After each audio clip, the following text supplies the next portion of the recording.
Qızıl tarixi rekordu yenilədi. Bir unsiyanın qiyməti son yüksək artımla 2954 dollara çatdı. Bu isə təkcə bu il üçün qeydə alınan artıq 10-cu tarixi zirvə göstəricisidir. Prosesə təsir edən səbəb isə geosiyasi arenada artan gərginlikdir. Xüsusilə də ABŞ prezidenti Donald Trump'ın yürütdüyü siyasət ticari qeyri-müəyyənliyi əhəmiyyətli şəkildə artırıb. Eyni zamanda Ukrayna-Rusiya müharibəsi və İsrail-Həmas qarşıdurması da artımı şərtləndirən detallardandır. Xüsusilə də bu müharibədən sonra Rusiyanın dollarla olan aktivlərinin dondurulması bir sıra inkişaf etməkdə olan ölkələrin mərkəzi banklarının öz aktivlərini, ehtiyatlarının yenidən diversifikasiyasını gündəmə gətirmişdi.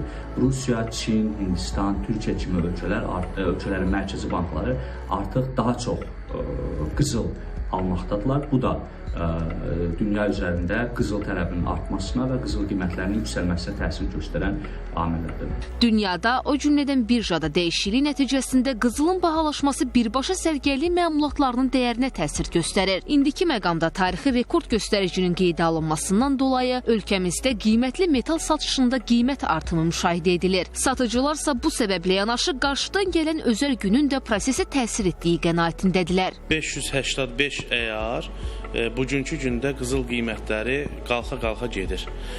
Düzdür, birja biraz ensə də, amma qızıl qiymətləri qalxır. Buna səbəb 8 Mart yaxınlaşır. Məsələn, birinci əl qiymətləri hal-hazırda 117 manatdan 130 manata qədər dəyişir hal-hazırki vəziyyətdə.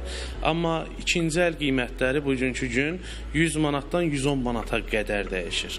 Hazırda qızıl bazarında ən çox satışı həyata keçirilən 750-lik qızıl əyarının 1 qramının qiyməti 150 manatdan başlayan qiymətlərlə təklif olunur ki, o da bir ay öncəki qiymətlərlə hardasa 7-10 manat arası fərq təşkil edir və 585 qızıl əyarına gəldikdə isə onun da 1 qramının qiyməti 115 manatdan başlayır ki, və bu da bir ay öncəki qiymətlərlə 5-7 manat arası fərq təşkil edir. Qızıl mağazalarının işıqlı və dolu rəflərlə bəzədilmiş boş, alıcısız koridorları deyilənləri təsdiq edir. Qiymətlərlə maraqlanan seyrək müştəri kütləsi isə vitrinlərə yaxınlaşır, seçim edir, amma səbətinə əlavə edə bilmir. Səbəb isə büdcələrinə uyğun qızıl tapa bilməməkləridir. Lakin buna baxmayaraq çeşid bolluğu hələ də insanlara seçim etməyə imkan verir. Əsas məsələ cibə və ehtiyaca uyğun olanını tapmaqdır. Qiymət də ki, ancaq birjadan asılıdır. Məsələn, bizim 10 gün qabaqçı qiymətlə bugünkü qiymətdə də fərq var. Hətta 2 gün qabaqçı qiymətlə də bugünkü qiymətdə. Ümumi yüksəlmə bütün dünyada olduğu kimi bizdə də var. Alıcı sıxlığı necədir bəs?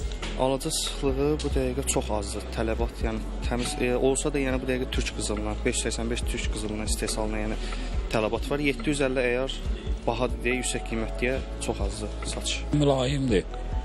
Yəni ki, kasıb malı da var, biraz əl çatan da var. Neçə vaxtı qızıllanmağa gəlmisiniz? 500-600. Nə alacaqsınız? Tapa bilirsiniz o gün?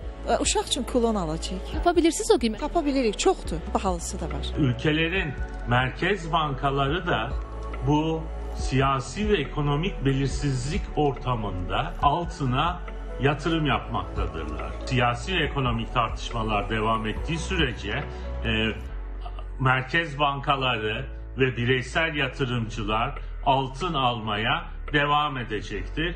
Altının bu talebinin devam etmesi sonucunda da önümüzdeki dönemde altın fiyatlarındaki artışın devam etmesi de beklenebilecektir. Qiymətli metalın artım göstəricilərinin bundan sonraki periodda da yüksələn xətlə davam edəcəyi gözlənilir. Eyni zamanda aparılan araşdırmalara görə 2025-ci ilin sonuna qədər bir unsiya üçün qiymətin 3100 dollara çatacağı proqnozlaşdırılır. İrəliyən dövrdə ABŞ dollarının vəziyyəti və inflyasiya ilə mübarizə tədbirləri də bazara təsir edəcək. Əgər dollar güclənərsə qızılın qiyməti düşə bilər. Çünki dollarla qızıl ticarəti daha bahalı hala gəlir.